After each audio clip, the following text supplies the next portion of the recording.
사람들이 너무 좀 뭔가 얘가 사무엘이잖아요. 사무엘이 손을 하늘로 가리키면서 이걸 이제 성화를 설명을 하더라고요. 하나님의 뜻을 가리키는 어린 사무엘. 얘는 서 있죠. 그 엘리 제사장은 나이가 많고 다 갖추었어요. 다 갖추고 당연히 하나님의 뜻을 알아야 될 것 같은 이 엘리 제사장은 손바닥이 아래로 가 있으면서 얘한테 오히려 배우는 거잖아요. 이게 우리의 모습에 이런 경우가 되게 많이 있는 것 같아요. 그러니까 나이가 많고 사회적인 권위가 있다고 하나님의 뜻을 다 아는 게 아니고 나이가 어리고 직분이 없다고 해서 그 사람이 또 영적으로 무지한 게 아니라는 거예요. 이 그림 하나만 해도. 그래서 성화를 나중에 이제 약간 감상할 기회가 있으면 이런 설명 나온 것들 보시면 굉장히 또 깊은 영적인 묵상을 할 수 있어서 되게 도전이 되는 것 같고요. 그다음에 이거는 만화 성경 2.0이라는 그 만화 속에서 나온 건데 우리가 오늘 읽은 토요 본문주에서 이 두 사람이 무슨 사이인지 아시겠어요? 네. 얘랑 이름이 뭘까요? 홈니와 비너스. 이건 뭘까요? 언약궤. 언약궤. 지금 이 사람들이 왜 이렇게 막 와 이렇게 하는 거죠?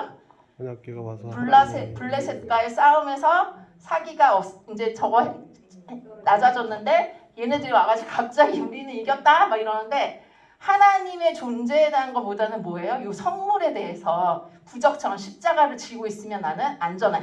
근데 십자가를 딱 떨어뜨리면 큰일 났어. 뭐 이런 그런 느낌으로 하는 거죠. 그래서 이번 주에 되게 참 묵상을 이렇게 일주일 동안 하는데 너무 다 좋더라고요. 되게 도전이 되고 좋으셨죠? 네. 네, 그래서 그 오늘 묵상한 내용이랑 요거를 한번 나누도록 하겠습니다. 그래서 이 복음의 신자는요, 유아기처럼 엄마가 밥을 이겨서 짓눌겨서 밥을 먹여주는 게 아니라 스스로 먹는 거예요. 이제 스스로 밥을 먹을 줄 아는. 그래서 말씀을 통해서라는 걸 자꾸 설교만 생각하시는데요. 내가 묵상이라는 걸 통해서 스스로 밥을 먹는 그런 연습을 하는 게 복음의 신자인 것 같습니다. 자, 오늘 우리가 이제 가장 많이 아는 그런 내용 중에 하나가 세 번째 만나 하나님의 말씀 성경이잖아요. 그래서 오늘 그 책에 우리 1:1 양육 책에 보시면 이런 스타일로 되어져 있어요. 1, 2, 3은 되게 짧게 되어 있고 1, 2, 3, 4까지 되게 짧게 되어 있고 5번이 주 메인 그 내용으로 여러분 예습 꼭 해오셔야 돼요. 예습 꼭 해오시고 답 모르겠는 거 있으시면 이건 답이 뭘까요? 답은 알고 계셔야 돼요. 최소한. 그래서 이런 것들 꼭 예습해 오셔야 됩니다. 제가 확인 안 하지만. 그래서 성경은 어떤 책인가? 성경의 근원과 기록 목적은 무엇인가? 성경 전체 중심 있는 인물은 누군가? 성경에 대한 그리스도인의 당연한 자세는 무엇인가? 성경 연구의 5가지 방법, 듣기, 읽기, 연구, 암송, 묵상이에요. 이렇게 해서 학습 목표는 뭐냐면요. 학습 목표는 성경에 대한 지식을 알게 하는 게 아니라 성경을 실제로 읽게 하는 거예요. 읽게 하는 거. 그래서 성경을 읽을 때 이렇게 읽는 게 좀 더 효율적이야. 이렇게 묵상하는 게 너가 복음의 신자로 성장하는 거야. 요거의 목표를 가지고 하는 거예요. 아시겠죠? 그래서 무조건 읽으면 우리가 다 몰라요. 어렸을 때부터 무조건 읽은 아이들은 아무 생각이 없어요. 제가 지난번에도 한번 문제를 내드렸는데 교회 학교를 다니는 아이들하고 대예배만 엄마 따라와서 다니는 아이하고 이 아이가 성인이 됐을 때 교회에 남아있는 확률은 누가 더 높을까요? 저 이 문제 안 내드렸나 봐요. 답이 다 틀렸네요. 교회 학교에 있는 아이들이 거의 더 많이 떠나요. 뭐 우리나라는 아닐 수도 있고 미국의 그 갤럽은 아니고 거기 뭐더라? 바나본가 뭐 하여튼 거기 조사로는 그래요. 충격적이지 않으세요? 왜 그러냐면 교회 학교를 안 다니고 대예배만 다니는 아이들은요 성경에 대한 질문이 없어요. 그냥 엄마 따라서 아빠 따라서 왔고 그냥 습관으로 갔기 때문에 교회를 떠날 일이 별로 없어요. 의문심도 없고 그렇다고 믿음도 없고 그러니까 그냥 쭉 가는 거예요. 근데 교회 학교 아이들은요 선생님한테 물어봐요. 선생님 가인의 아내는 갑자기 어디서 태어났나요?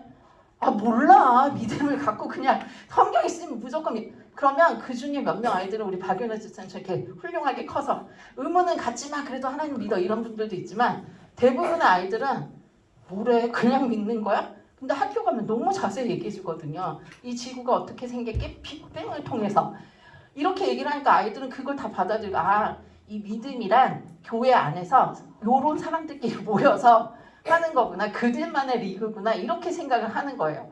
그래서 조금 머리가 크고 조금 그런 신앙적인 마음이 없는 아이들은 다 떠나버린 거예요. 오히려 교회 학교에서 질문할 때마다 이 질문이 거절을 당하는 거야. 성경은 질문하는 게 아니구나. 그냥 믿음의 신념을 그렇지 않아요. 뭔가를 계속 물어볼 수 있도록 도와주고 그래야 되는데 뭐니 이것도 모르냐? 그냥 믿는 거야. 나도 몰라. 뭐 이런 식으로. 그래서 의외로 저 그 통계를 보고 깜짝 놀랐어요. 그래서 우리 동반자들에게도 다 알겠거니 이런 게 아니라 정말 궁금함을 해소를 해줘야 되는 거예요. 그래서 이제 여러분에게 오늘 특별 미션을 지금부터 드리도록 하겠습니다. 그것이 무엇이냐?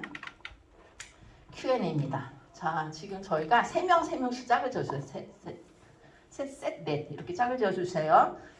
짝을 지으셨죠? 셋.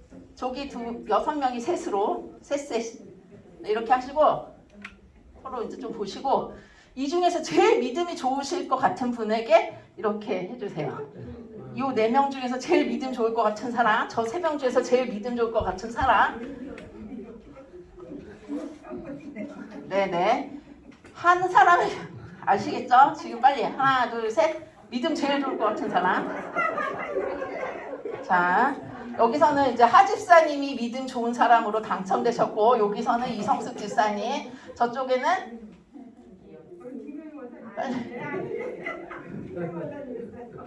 빨리 하세요. 겸손이 아닌 것 같은데. 뭐 별거 아닌데 뭐 이렇게 너무. 네, 김경희 권사님 하는 걸로 하겠습니다. 자, 이 믿음 좋으신 분은 이제 마음에 담담하게 이제 결심을 하시고 나머지 믿음 안 좋으신 분들은 다 불신자예요. 이제부터 아시겠죠? 불신자입니다. 그래서 모여서 성경에 대해서 적나라하게 여러분 다 불신적인 마음이 있기 때문에 다 질문하실 수 있어요. 질문을 하시면 저기서 대답을 하는 거예요. 아시겠죠? 무슨 말인지 알겠어요? 이해 안 되시는 분? 성경에 대해서 궁금한 모든 내용을 다 질문을 하시면 상대방이 어떻게 대답을 하는지 들어보시라는 거예요. 솔직하게 모든 질문 다 됩니다. 언제 만들어졌나요? 왜 만들어졌나요? 이거 믿을만 한가요? 왜 믿을만한 이유가 뭐가 있나요? 뭐 이런 식으로 불신자가 되어서 날카롭게 질문을 해보세요. 이해되세요? 제 생각에는 유기재 집사님 믿음 좋은 사람 하시고 이게 무서워. 저기는 엄청 공격하실 거 안 되잖아요? 성경이 정말 하나님의 말씀이라는 걸 내가 어떻게 알아요? 대답해보세요. 네 분이. 얘기했다가 뒤에서 모순적으로 갈 수도 있는데 서로 다른 사람이 각기 다른 장소에서 했는데 통일성을 가지고 있기 때문에. 그리고 일단은 내가 너보다 성경에 대해서 전문가니 나를 따라서 쭉 오면 이게 진짜인지 아닌지 네가 알 날이 올 거 아니냐. 우리 아이들도 그렇잖아요. 선생님이 얘기하는 건데 선생님 말을 어떻게 내가 믿어요? 이렇게 하진 않거든요. 다 들어보고 나서 맞구나 틀리구나 이렇게 한번 그렇게 기회를 가져봐라. 이런 것도 되게 접근성이 좋은 것 같습니다. 또 하나는 약간 도전적이죠. 그러면 아니라는 증거를 대봐. 증거 못 대지? 그러니까 네, 이것도 좋은 것 같습니다. 두 번째 얘기를 하고 주관적인 내 얘기를 하는 것도 되게 중요한데 객관적인 증거도 있다라는 거죠. 그래서 아이들이 선생님이 이제 수학 문제를 가르쳐줬는데 모든 아이들 다 틀렸어. 다 틀렸으니까 그 문제의 답은 그게 맞겠네가 아니죠. 선생님이 니네가 이 문제 좀 어려워서 아마 이렇게 생각해서 거의 다 틀렸을 거야. 그러나 이 문제의 답은 이거란다. 왜냐하면 이게 논리적으로 합리적으로 맞기 때문이지 이렇게 설명을 하잖아요. 그런 것처럼 진리라는 거는 너도 맞고 나도 맞고 그런 걸 진리라고 하지 않아. 우리가 아빠가 하나고 엄마가 하나인 것처럼 진리라는 것도 하나인 것이 있다. 그래서 또 처음으로 돌아가는 거야. 참한 신이 없다고 말하기 전에 가서 보시면 모두가 진리가 될 수 없다. 이런 얘기를 하시잖아요. 그죠? 자, 세 번째 조 또 발표해 주세요. 갖고 있는 양육 교재에다가 그 사람에게 또 한번 물어보시는 것도 좋고요. 본인도 몇 가지로 조금 아까 우리 하집사님 얘기하신 것처럼 정리를 좀 해놓으셔야 돼요. 그래서 책도 나왔어요. 성경이 하나님의 말씀이라는 7가지 사실인가 뭐 이런 책도 있는데 그런 거 뭐 인터넷에 쳐보시면 뭐 여러 가지 얘기가 나와요. 근데 우리가 이제 기본적으로 그래도 교회 한 30년, 20, 최소 10년 이상 다니셨는데 이런 거 정도는 딱 말하면 딱 바로 나와야 돼요. 주관적인 그런 것들도 플러스해서. 첫 번째는 뭐냐면 성경 자신이 하나님의 말씀이라고 끊임없이 얘기하잖아요. 나 하나님이 말하노라. 이건 나의 말씀이다. 누군가 얘기할 때 내가 얘기했어 이렇게 얘기하는데 그거를 진짜 네가 얘기했는지 내가 한번 해보자. 이렇게 말할 수가 없잖아요. 일단 하나님께서 직접 이것은 하나님의 말씀이니라 하고 성경에 조금 어려운 말로 자증이라 그래. 스스로 증거하는 거. 내 스스로가 나는 하나님께서 사람을 통해서 하신 말씀이야. 이거 얘기했다는 거죠. 두 번째는 아까 하집사님 말씀하신 것처럼 성경이 굉장히 오랫동안 1500년을 걸쳐서 창세기서부터 계시록까지 기록이 되었는데 그리고 40여 명의 저자, 이 정도는 여러분 상식적으로 꼭 알고 계셔야 돼요. 40여 명의 저자가 서로 다른 세 대륙, 한 세 대륙, 뭐 아시아, 아프리카, 뭐 또 어디죠? 유럽 이런 데서 기록을 했는데 그 내용의 주제가 한결같이 딱 하나를 가리킨다는 거예요. 서로 모순되지 않고 통일성을 가지고 있다는 거죠. 이거는 게임을 통해서도 알아요. 여러분 옛날 이런 게임 가족 오락관 같은 게임 하잖아요. 제가 신상철 집사님한테 뭐라고 얘기를 해요. 그 다음 사람한테 얘기를 해요. 그러면 그게 끝에 가서 전달이 잘 안 되거나 이렇게 오류가 되잖아요. 몇 명 안 되는 데서도 통일성이 없고 연속성이 없단 말이에요. 그런데 성경은 기가 막히게 어떻게 그 이사야가 말한 그 여자의 그 동정녀가 탄생하는데 그 예수님으로 오실까? 이렇게 된다는 거죠. 그리고 또 하나는 이거를 많이 간과하시고 당연하게 여기시는데 당연하지 않은 것 중에 하나가 뭐냐면 구약의 예언이 엄청 나와요. 한 600여 개 이렇게 나온다고 치면 그 예언이 예수님에게 성취된다는 거, 그게 놀라운 거예요.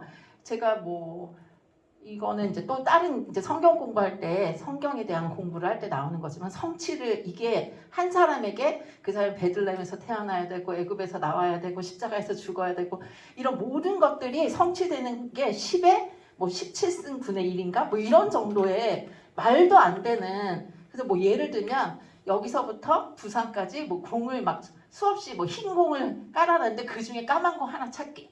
뭐 이런 정도의 확률이라는 거예요. 그런데 그게 예수님으로부터 나타나고 있다는 거죠. 어떤 사람이 얘기를 하는데 내가 이거 해줄게 했는데 그걸 해야지. 그게 신뢰성이 있는 거잖아요. 하나님께서 아브라함에게 야 너의 자손을 하늘의 별과 같이 땅의 모래같이 해줄게 했는데 안 일어났어. 그러면 이거는 성취가 안 되니까 그 사람 말한 사람이 아 그냥 이건 영적으로 풀어야 되는 건가? 그렇지 않았잖아요. 그래서 아브라함 때 한 명이 태어났어요. 그런데 출애굽할 때 처음에 문장이 뭐가 나오냐면 무수히 많은 사람이 있었다. 이렇게 딱 응하잖아요. 예언이 성취되잖아요. 이런 것들 지금 3가지 정도 제가 말씀드렸죠. 그 다음에 이런 게 이제 객관적인 증거라면 주관적인 증거는 사람은 그 저번날에 우리가 예수님 역사다 거기서도 봤지만 속아서 내가 충성을 할 수는 있지만 속지 않고 진실로 알았을 때 그거에 목숨을 걸 수밖에 없잖아요. 그래서 예수님의 12제자로부터 해서 예수님의 12제자뿐만 아니라 예수님의 얼굴을 직접 대면하지 않은 수많은 사람들, 우리나라의 선교사님들까지 와서 우리가 역삼동에 이렇게 이 자리에 앉아서 예배를 드릴 수 있을 만큼 수많은 사람들의 피가 흘려졌잖아요. 그래서 교회는 순교자의 피를 먹고 자란다. 이런 속담도 있어요. 그럴 정도로 많은 사람이 이 진리를 놓고 이렇게까지 목숨을 불사하고 그리고 예수님의 부활이 거짓이라면 정말 뭐 자기네가 속여서 했다면 그걸 어떻게 그것 때문에 죽을 수가 있겠어요. 근데 그런 것들을 통해서 우리가 예수님 하나님의 말씀이 정말 성경이다 이걸 알 수 있다. 뭐 이런 정도로 좀 정리를 간단하게 하시면 좋을 것 같습니다. 그 다음에 이제 상식적으로 우리가 좀 알아야 되는 거는 무엇이든지 물어보세요. 한번 얘기를 해보시고 이런 거예요. 성경은 누가 지었나요? 다 아시는 분은 빨리빨리 대답해 주세요. 누가? 많은 사람 한 명이라도 대보세요. 성경 쓴 사람. 하나님을 통하여 사람 저자를 썼죠. 요한도 있고 마태도 있고 또 구약의 인물 중에서는 모세도 있고 뭐 언제 썼을까요? 4,000년 전. 네? 네. BC 1500년 전부터 써서 AD 100년 이 정도 해서 1600년 정도 그렇게 되는 거. 어떤 언어로 썼을까요? 구약은 히브리어, 신약은 헬라어. 이런 것들도 여러분이 좀 자체적으로 공부를 해서 왜 구약은 히브리어로 썼고 신약은 헬라어로 썼을까? 또 한 가지 언어는 아람어로도 좀 기록이 되었다는 거. 그럼 아람어는 뭐지? 이런 것들 좀 생각해 보시고 기록 목적 이제 좀 중요하죠. 왜 기록하게 했지? 책을 쓴 거는 다 이유가 있잖아요. 기록 목적은 뭘까요? 하나님을 알게 하기 위해서. 하나님을 알아서 어떻게 하려고? 구원에 이르게 하려고. 주제는 뭘까요? 주제. 구원. 또 다른 분. 성경에 창세기부터 계시록까지의 주제를 한 문장 한두 가지 단어로 나타내면 뭐가 있을까요? 사랑, 또 예수님, 또 구속.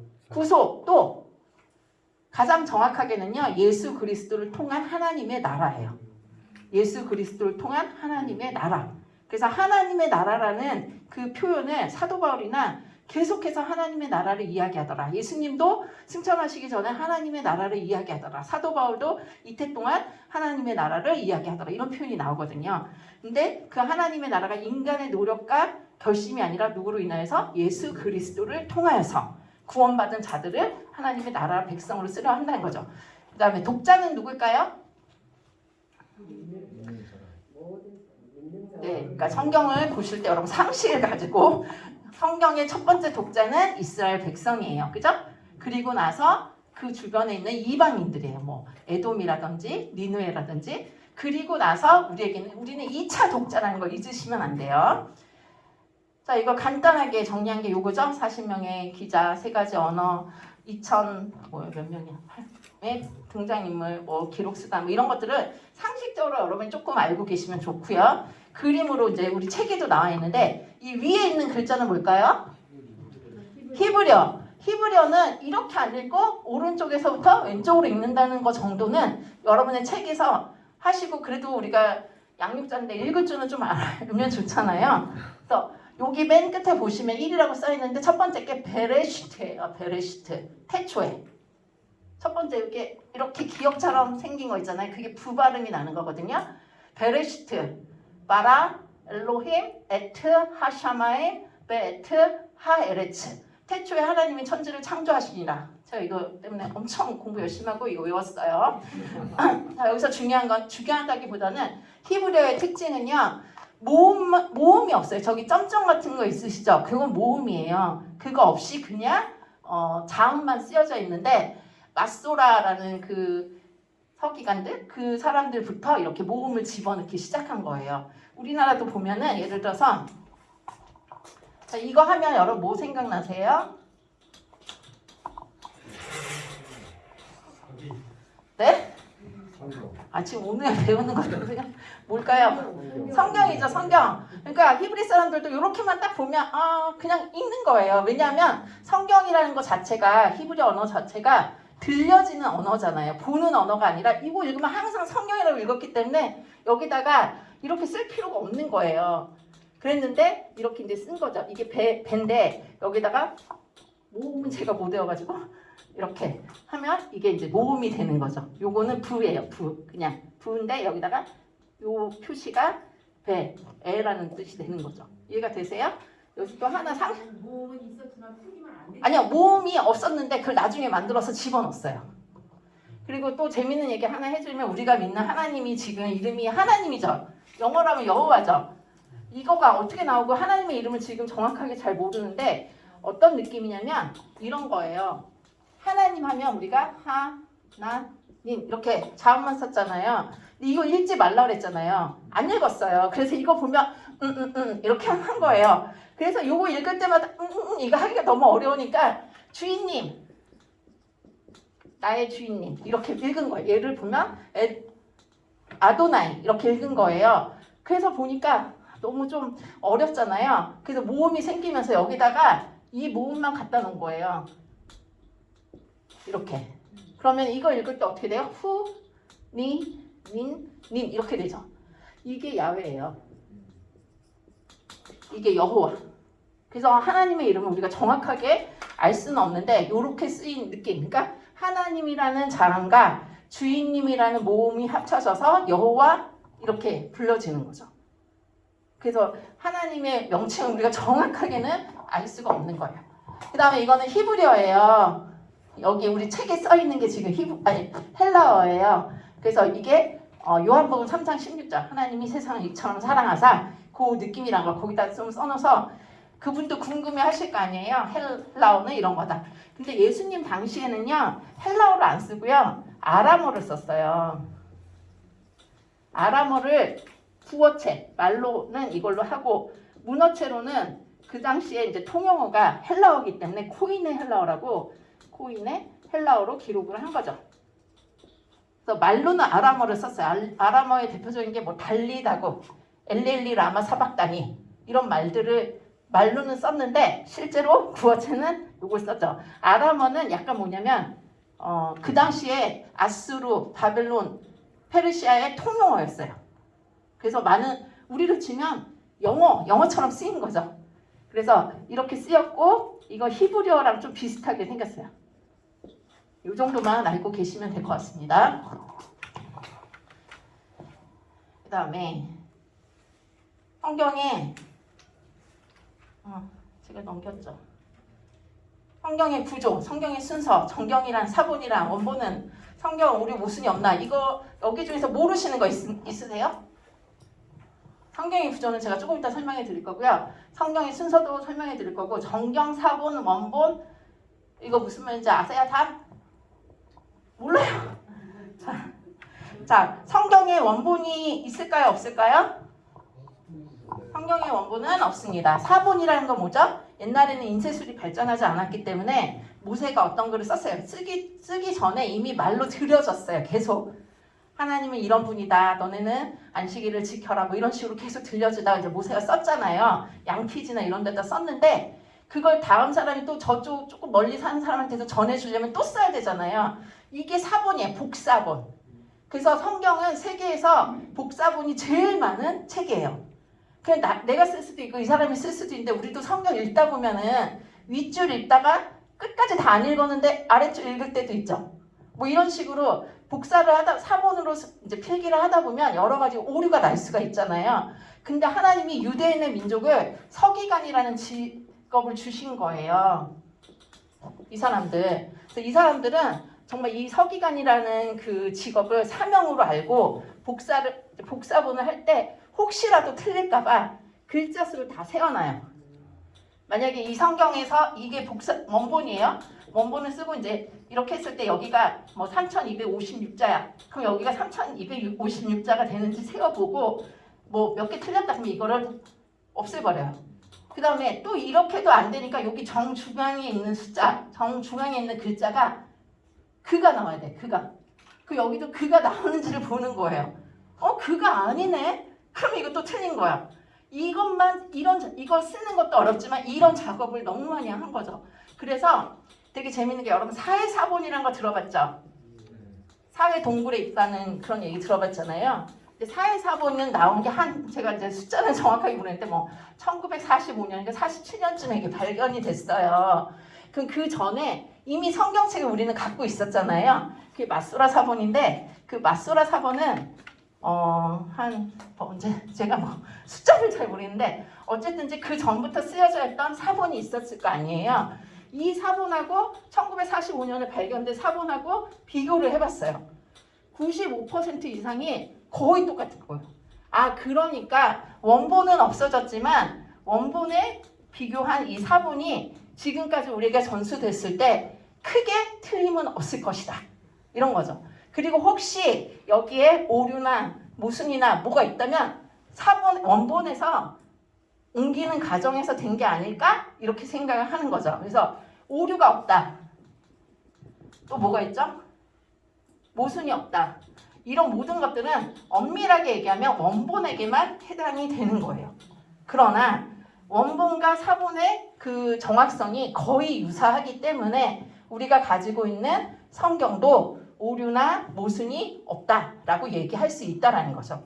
이해가 되세요? 그래서 이런 부분에 좀 궁금하시거나 그러면 좀 더 공부를 하시면 우리 네이버가 다 알고 있어요. 얘기를 좀 가서 들어보시고 공부하시면 좋을 것 같습니다.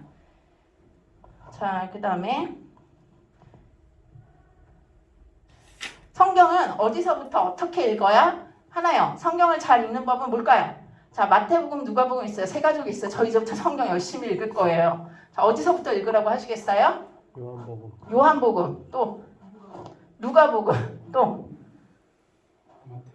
마태복음, 요한복음. 뭐 어디서부터 읽어도 다 상관없어요. 그냥 여러분이 생각하실 때 나는 이 부분을 읽었을 때 참 좋았어 라고 하면서 얘기를 하시고 제일 중요한 거는 그 부분이 무슨 내용을 하는지를 전반적으로 성경 공부를 하면서 읽는 게 처음에는 좋아요. 무조건 읽는 것보다는. 그리고 하나님의 감동하심으로 사실은 우리 초창기에 우리나라에 선교로 들어왔을 때는 저는 정말 놀라운 게 아시죠? 그 사건 그 토마스 선교사님 와가지고 책을 전해주잖아요. 그 전해준 사람이 너무 기분이 나빴는데 그 책을 받았을 때 죽은 사람이 주니까 기분이 나빴지만 그 책 질이 너무 좋은 거예요. 중국 성경 책이었는데 그래서 우리 집에 여기 빵꾸 났네. 그래서 병풍에다 다 붙였어요. 그래서 밤에 잤는데 저것이 무엇이요? 하나님이 또 이쪽 보니까 또 하나님, 이쪽 보니까 하나님. 이렇게 성경을 읽다가 그 사람이 마음이 변화됐다. 뭐 이런 전설 따라 삼천리 같은 진실까지는 제가 모르겠는데 정말 성경이 사람을 변화시키는 그런 능력을 초창기에 굉장히 강하게 오셨죠. 근데 지금은 우리가 성경을 지금도 마찬가지로 그런 역사가 이루어지기도 하지만 그럼에도 불구하고 우리가 해야 할 것 중에 하나는 뭐냐면 성경을 좀 알고 있는 것이 중요하다라고 얘기를 해주시면 좋을 것 같아요. 그리고 성경에는 버전이 많이 있잖아요. 성경 처음에는 쉬운 성경 이런 거 좀 읽으시면 훨씬 더 도움이 될 수 있다. 이렇게 얘기를 해주셔도 좋을 것 같습니다. 오늘 사실 성경 내용이 너무 많아가지고요. 여러분 이거 아시죠?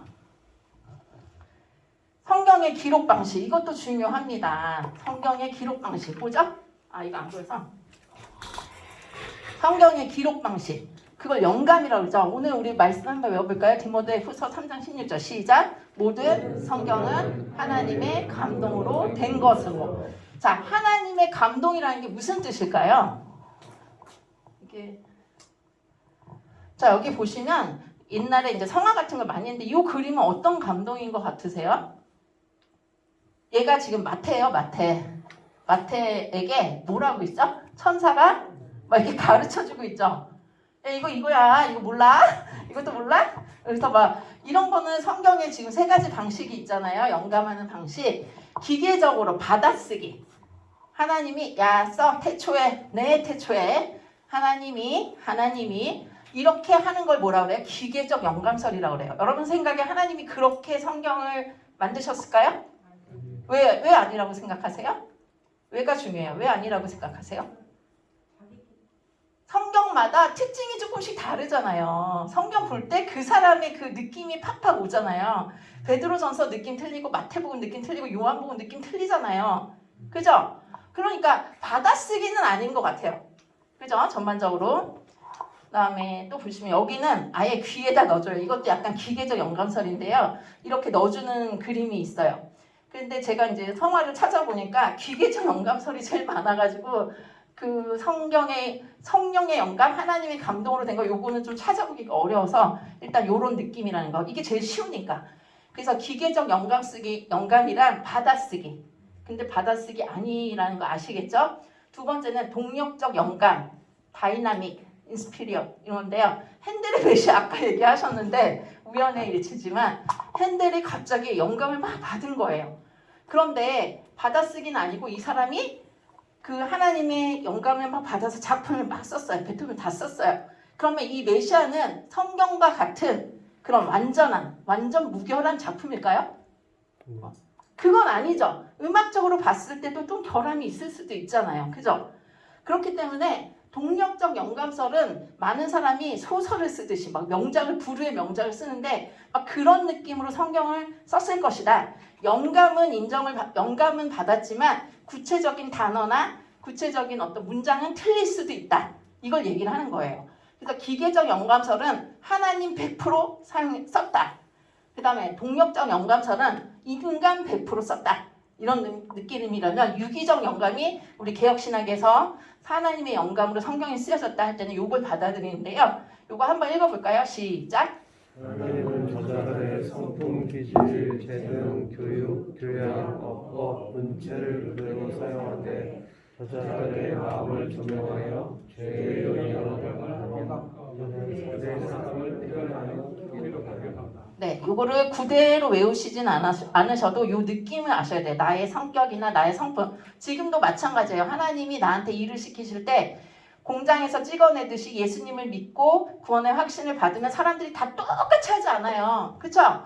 여전히 다른 모습, 다른 성격, 다른 느낌. 어떤 사람은 막 화를 막 불같이 내는데 그것 때문에 일을 또 잘할 수 있고, 어떤 사람은 있는 등 없는 등 하는데 늘 조력해주는 사람도 있고, 어떤 사람은 추진하는 사람도 있고, 어떤 사람은 따라가는 사람도 있고. 우리의 삶도 지금 유기적인 영감으로 가잖아요. 내가 예수님 믿었다고 막 모든 사람이 막 새벽기도 다 나와야 되고 성경 다 읽어야 되고 뭐 해야 되고, 이건 아니잖아요. 이해되시죠? 그래서 유기적 영감으로 하나님께서 성경을 기록하셨다. 요거 두 개는 꼭 알고 계셔야 돼요. 자, 그 다음에 이제 성경의 기록 목적. 우리가 성경을 왜 읽지? 이거는 여러분이 기억을 꼭꼭꼭꼭꼭 하셔야 됩니다. 디모데후서 3장 15절 17절 여기 한번 읽어보실까요? 여기 써있는 것만 시작.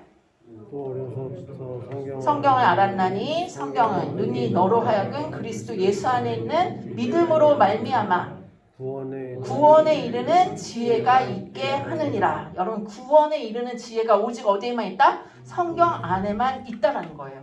그래서 다른 책과는 타의 추종을 불허하는, 이 책 아니면은 얻어낼 수가 없는, 그게 구원의 지혜죠. 또 그래서 교훈과 책망과 바르게 의로 교육하기 유익해요. 또 하나는 뭐죠? 그 다음 하나님의 사람으로 읽어볼까요? 하나님의 사람으로 너에게 하여 모든 선한 일을 하여 가르치게 하라. 자, 믿음과 더불어서 우리 삶 속에 행함이 반드시 나타나야 된다. 무엇을 통해서? 말씀을 통하여서. 이해가 되시죠? 요거 꼭 기억을 하셔야 됩니다. 그 다음에 요한복음 20장 31절에는 아예 이 성경책의 기록 목적이 나와요. 한번 읽어보실까요? 시작. 이것을 기록함은 너희로 예수께서 하나님의 아들 그리스도이심을 믿게 하려 하며 또 너희로 믿고 그 이름을 힘입어 생명을 얻게 하려 함이니라. 그래서 여러분 동반자한테 요거 정도는 꼭 말씀을 해주셔야 돼요. 기록 목적. 왜 성경을 읽을까요?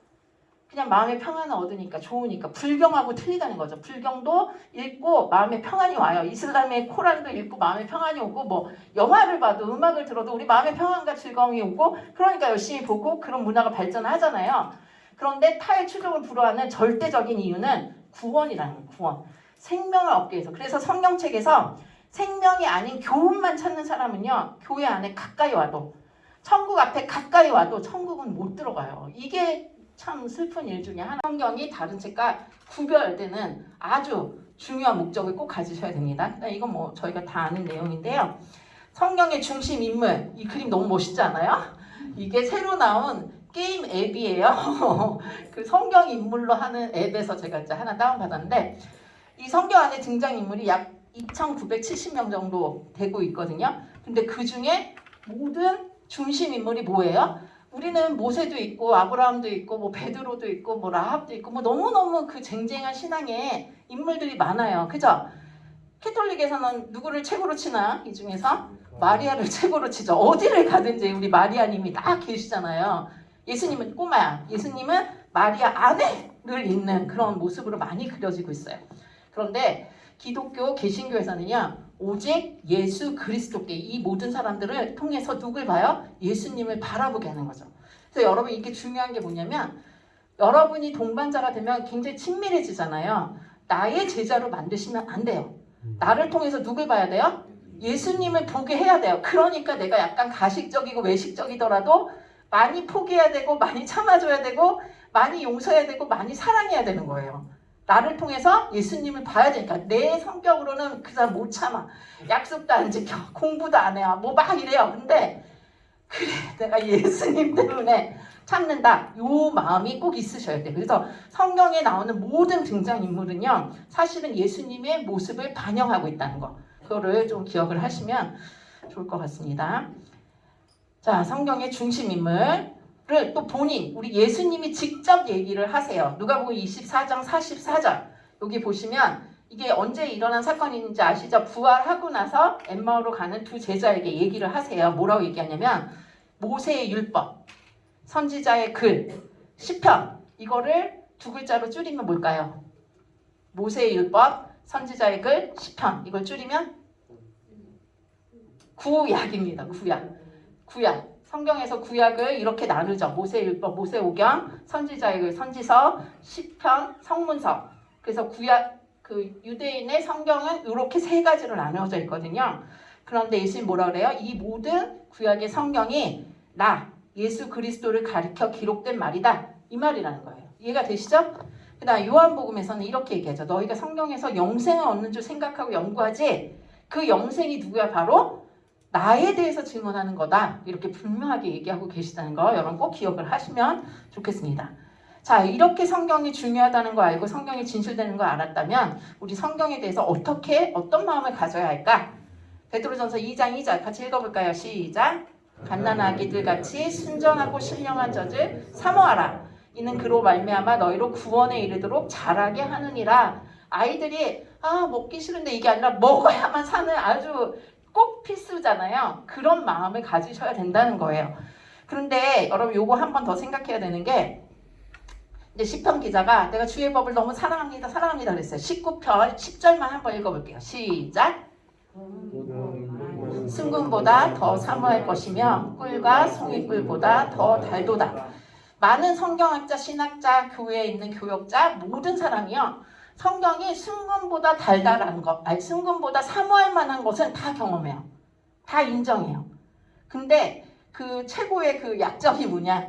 꿀과 송이꿀보다 더 달도다. 이걸 경험하기가 좀 어려워요. 여러분이 기도하실 때 하나님 내가 성경을 읽어야만 하니까 읽는 수준에서 넘어가서 성경이 재밌어지게 해주세요. 제가 예전에 한번 얘기했었죠. 창세기 읽는데 너무 궁금한 거예요. 밤에 그 다음 얘기가 어떻게 나올까? 출애굽기 또 읽고 밤에 잠이 안 오더라고요. 너무 재밌어서. 이런 경험을 제가 한 20대 하고 그 뒤로는 쩝쩝전인데요. 지금도 재밌어요. 사실은 재밌는데 여러분 안에 이런 경험이 있고 동반자에게도 내가 이런 경험이 있었어. 성경이 나는 꼭 하루에 3장 읽어야 되고 주일에 5장 이거 아니에요. 오늘 한 장 읽을 수 있어요. 한 장을 깊이 읽을 수도 있고요. 어떤 날은 10장을 읽을 수도 있어요. 근데 우리는 해치워야 된다는 생각을 많이 해요. 오늘 3장 읽었어요. 이제 힘들어 죽겠네. 오늘 통독, 완독. 끝났어. 나의 미션 끝났어. 요거가 그러니까 이게 율법주의가 우리에게 주는 유익도 많은데 율법주의는 딱 거기까지만 끝나게 해요. 근데 성경은 사실 자유롭게 읽는 것도 중요하거든요. 그래서 두 가지 다 중요합니다. 정독도 중요하고 통독도 중요하고 속독도 중요하고 여러 가지 방식으로 한번 성경이 좀 즐거웠으면 좋겠어요. 진짜 재밌다. 정말 재밌다.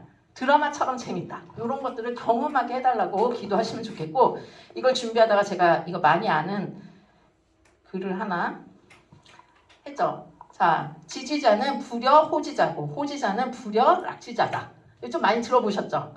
안 들어보셨나요? 이게 공자가 하신 말씀이에요. 근데 너무 마음에 와닿더라고요.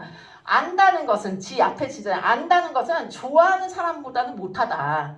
근데 좋아하는 사람은 즐기는 사람마다 못하다. 그래서 이거에 대한 해석을 이제 어떤 교수님이 이렇게 쓰신 거예요. 안다는 거는 이 도가 있다는 것을 안다. 근데 좋아한다는 것은 좋아하기는 하는데 아직은 뭔가 깨달음 없는 거야. 그냥 나는 이게 좋아. 교회 가는 게 좋아. 사람들 만나는 게 좋아. 뭐 술 마시고 막 이렇게 사는 것보다 이런 게 좋아. 이게 좋아하는 단계죠. 그런데 즐거워한다는 건 뭐냐면 어둠이 있는 거예요. 이건 제가 나름대로 해석한 거예요. 진짜 이게 그냥 단순 건전하고 좀 우아하고 고상한 즐거움을 넘어서 너무 좋은 거예요. 하나님이 너무 좋고 정말 재미를 느끼는 거죠. 진짜 재미를 느끼는 거예요. 그래서 어쩔 수 없이 내가 이렇게 즐거움을 느껴야 돼 이런 정도가 아니라 교회 가는 게 너무 재밌는 거예요. 여기 있는 게 너무 재밌는 거예요. 집에서 TV 보는 것보다. 이런 것들을 즐겨라 이 얘기를 하는 거죠. 그래서 저 이 말이 너무 좋더라고요. 지지자는 불여 호지자고 호지자는 불여 락지자다. 좀 유식해 보이죠? 그래서 여러분 안에도 제 안에 있었으면 좋겠고요. 또 성경, 저는 이 그림 참 좋아하거든요. 이 아이가 이렇게 성경을 꼭 그냥 안고 있는 그림 좋아하는데요. 요거는 그 여러분의 1대1 양육에 있는 그런 책이에요. 그 오늘 내용이에요. 그래서 요거 한번 읽어보시면서 삶의 변화가 없다면 조금 지식에서 머무는 거다라는 걸 꼭 기억을 하셨으면 좋겠습니다. 그리고 내가 세상적인 지식이 없어도요. 절대 괜찮아요. 성경 지식 아는 할머니가 뭐 박사 학위를 받고 예수님을 모르는 사람보다 100배, 1000배 귀하다는 거 꼭 인정을 하셨으면 좋겠습니다. 자, 이제 성경을 잘 읽는 방법을 또 우리가 한번 쉐어를 해야 되겠는데 지금 시간이 없어서 이거 넘어가겠습니다. 여러분 성경 여기 재밌죠? 리드미 나 좀 읽어줘봐. 성경이 금보다 귀한 거 알겠으나 재미는 없을 때 어떻게 동반자에게 성경을 잘 읽게 할 수 있는 방법이 뭐가 있을까? 3초 드릴게요. 생각해보세요.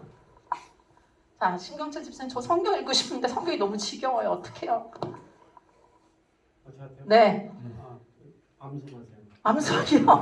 너무 무서운데. 박윤아 집사님 성경이 너무 어떻게 잘 읽을 수 있을까요? 우선은 뭐 쉬운 성경이나 만화 성경으로 한번. 아, 만화 성경? 아, 네네, 좋네요. 우리 장경우 집사님, 저 성경 읽고 싶은데 어떻게 해요? 다 무슨 말인지 하나도 모르겠어요. 장경우 권사님? 네. 점점점. 어린이 성경을 읽어라요. 유치부 교사시니까. 유기재 집사님, 너무 성경이 어려워요. 편하게 잠은 들고. 잠언, 아, 네, 잠언 좋습니다. 제가 성경 읽으려고 결심은 하는데요. 너무 바빠서 못 읽겠어요. 천영희 권사님. 우리는 성경을 하나님의 말씀이라 했기 때문에 네. 한번 기도를 하고 시작하고 너무 고퀄에 대답을 해주셔서 네, 기도하고 성경 읽도록 하겠습니다.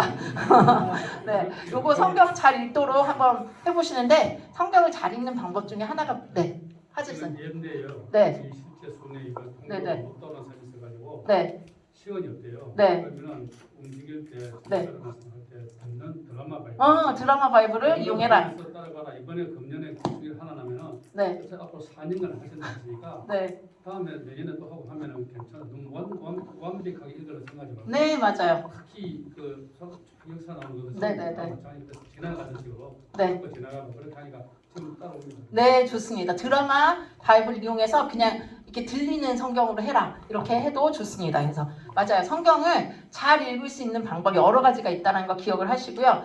근데 잘 읽을 수 있는 방법 중에 좋은 방법이 뭐냐면 성경을 알면 재밌어진다는 거예요. 그러니까 모르면 재미가 없어져요. 그러니까 잘 재밌게 하는 방법을 우리가 또 공부를 하고 연구를 해봐야 되겠죠.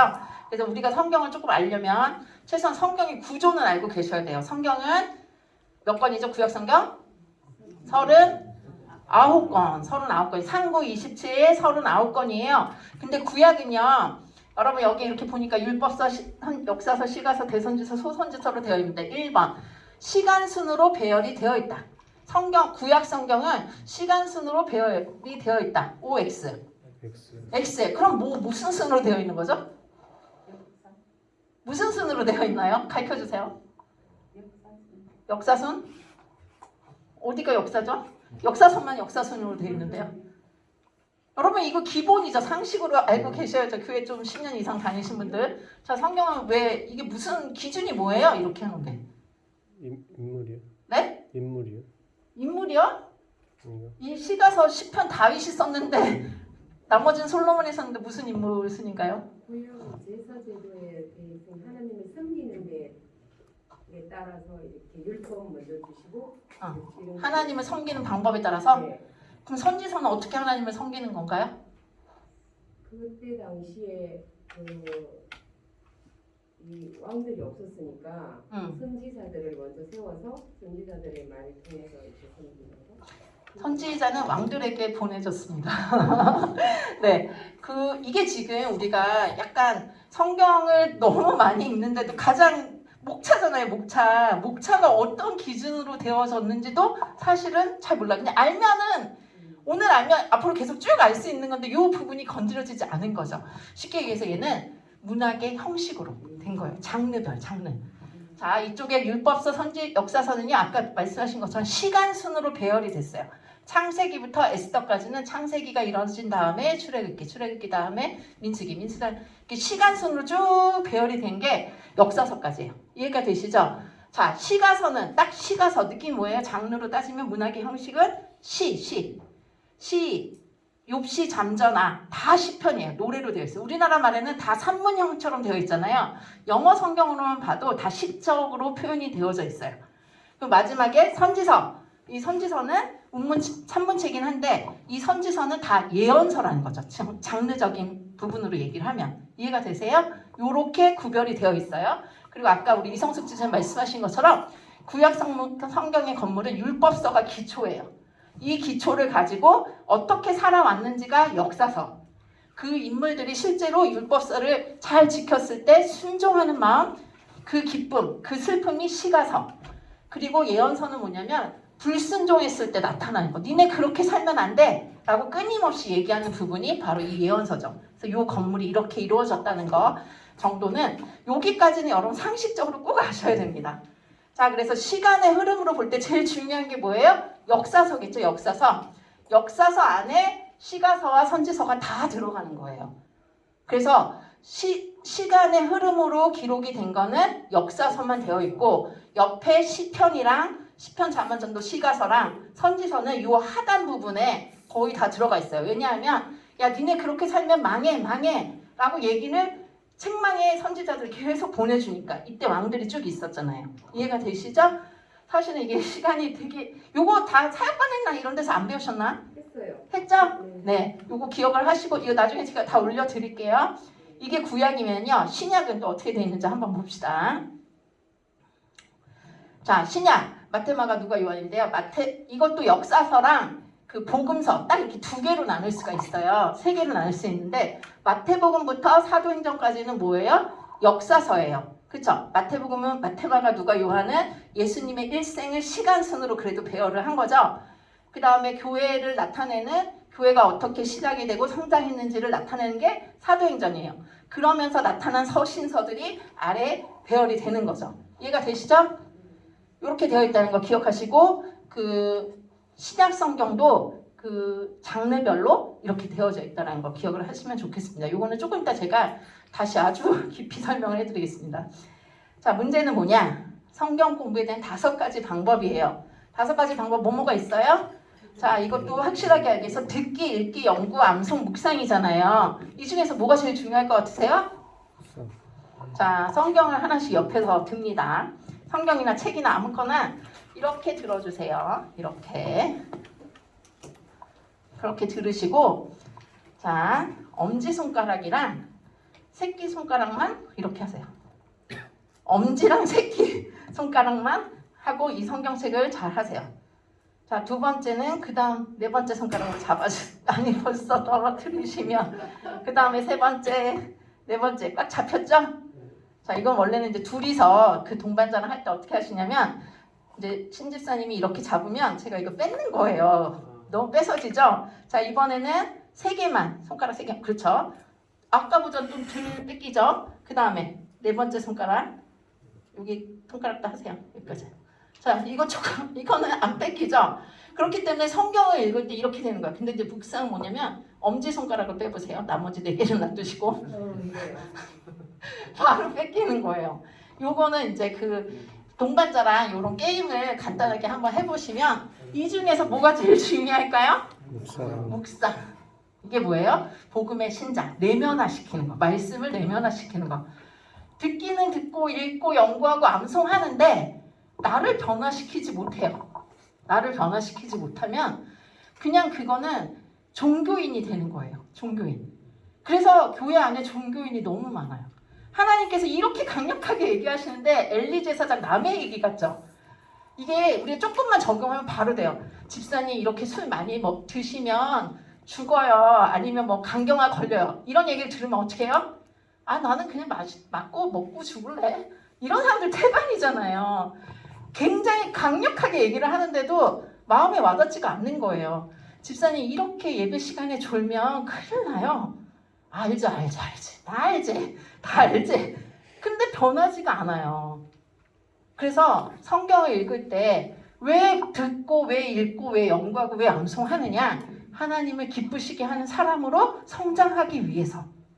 그래서 저도 그렇고 많은 교회 안에 중직자들, 특별히 이제 여러분들이 나중에 권사님도 되고 장로님도 되시고 교회 안에 중직자들, 뭐 직분이 없어도 오래 다니다 보면 중직 센터장이 되잖아요. 근데 그 시어머니 중에서 어떤 시어머니가 제일 무섭다고 하나요? 또 오해하지 말고 드세요. 그냥 이거는 그냥 예화예요, 예화. 기도하는 시어머니가 제일 무섭대요. 아, 이런 얘기 처음 들어보시면 죄송합니다. 이 말은 무슨 말이냐면 자기 신념을 가지고 쭉 가니까 그것도 하나님의 권세를 입고선 가니까 이 며느리들이 어떻게 해볼 수가 없는 거죠. 어머님 이건 내가 하나님한테 기도해봤는데 이게 맞다. 가자. 이래버리면 그 다음에는 이제 할 말이 없어지는 거예요. 근데 정말 죄송해요. 이런 예를 들어서 그런 게 아니고 진짜 저도 느끼는 게 뭐냐면 아, 내가 이게 하나님의 신념인지 내 신념인지 하나님의 신념을 내 신념을 하나님의 신념으로 둔감시켜서 사람들을 강요하거나 협박하는 건 아닌가? 내 주변에 있는 사람들이 그렇게 하는 거 아닌가? 이런 생각이 들 때가 많아요. 정말 조심하셔야 돼. 근데 이것에서 벗어날 수 있는 가장 좋은 방법은 뭐냐면 정말 말씀 앞에서 꼬꾸라지는 거예요. 자꾸 이 말씀을 들으면서 이게 조집사니까 들어야 되는데 에이 나한테 해당이 안 되는데 나는 사무엘인데 여기가 엘리인데 이 엘리 또 자고 있는 거 아니야? 이런 식으로 들으면 이게 변하지가 않아요. 그래서 교회가 사람들은 많은데 점점 쇠퇴의 길을 걷는 거예요. 세상에 나와서 그런 역할들을 못하니까. 이해가 되시죠? 그래서 아까 이 예에서도 들었지만 뭐가 제일 중요하다? 변화되는 삶. 그러니까 묵상이라는 게 그냥 말로만의 묵상이 아니라 변화되는 삶을 말씀을 드리는 거예요. 내가 진짜 고집스러워. 그럼 예수님 때문에 말씀을 들으면서 내 진짜 고집스럽구나. 우리는 대부분 어떻게 생각하냐면 나 원래 고집스러워. 내 성격 이런 거 몰랐어? 맨날 이렇게 얘기를 하잖아요. 근데 그게 아니라 말씀을 통해서 10년 전에 나와 오늘의 나가 얼마큼 변화됐는지를 늘 점검을 하셔야 돼요. 요만큼이라도 변화가 돼야 돼요. 나는 하나도 변한 게 없어. 그때나 나 지금이나. 물론 신실하시고 이런 거는 변화되면 안 되겠죠. 이해되시죠? 제가 말하고자 하는 거. 요거는 여러분의 교재에 다 써 있습니다. 자, 이제 여기까지가 다 한 내용이고요. 정리를 하자면 성경이 하나님의 말씀인 것을 확신하고 신뢰하게 하는 게 목적이에요. 그리고 성경의 기록 목적을 알고 다양한 방법으로 성경을 실제로 읽고 삶 속에서 은혜를 누리게 하는 게 목적이에요.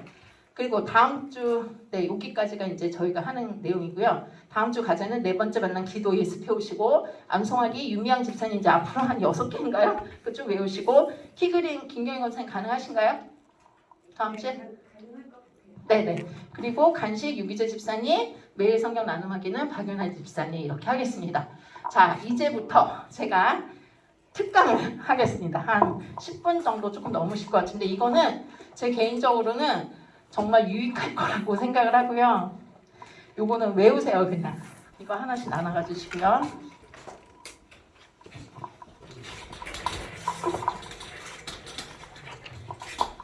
이게 성경의 굉장히 기본적인 거 혹시 이거를 사역자반이나 이런 데서 들으셨나요? 좀 지워주시겠어요? 사역자반에서 혹시 배우셨나요? 자, 1번 첫 번째 페이지는 문제고 두 번째 페이지는 답이에요. 그래서 제가 설명을 해드리고 할 테니까 이거를 정말 이렇게 완벽하게 혹시 마스터하실 수 있으면 말씀하시면 굉장히 좋을 것 같습니다. 성경 파노라마의 비슷한 게 좀 다른데요. 성경 파노라마랑 또 뭐죠? 성경 읽어주네? 여기에도 나오고 뭐 여기저기 나오는데요. 조금 굉장히 간결하게 정리를 잘한 것 같아요. 제가 본 것 중에서. 자, 이걸 제가 다 써야 되는데 혹시 아니 여기는 불을 켜주셔야 돼요.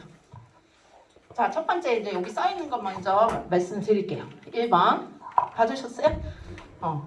성경의 배열은 시간 순서가 아니라 1번의 첫 번째 문제 보세요. 거긴 다 쓰세요. 성경의 배열은 시간 순서가 아니라 뭘까요? 대답. 문학적 양식.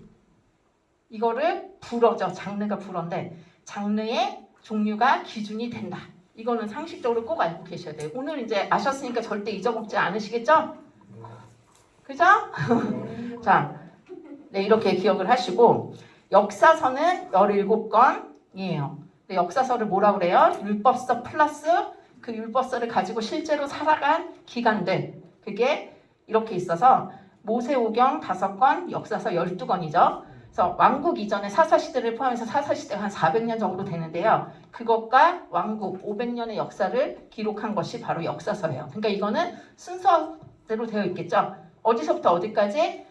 창세기부터 에스더까지. 그 다음에 선지서는요. 대선지서하고 소선지서로 분류가 되잖아요. 그 차이는 뭐죠? 왜 어떤 거는 대선지서라고 어떤 거는 소선지서라고 하나요?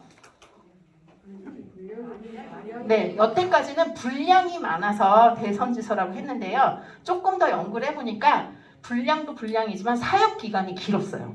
사역기간이 기니까 당연히 분량이 길겠죠. 근데 소선지서 같은 경우, 요나 같은 경우는 딱 그 한 시점만 선지서로 사용이 된 거죠.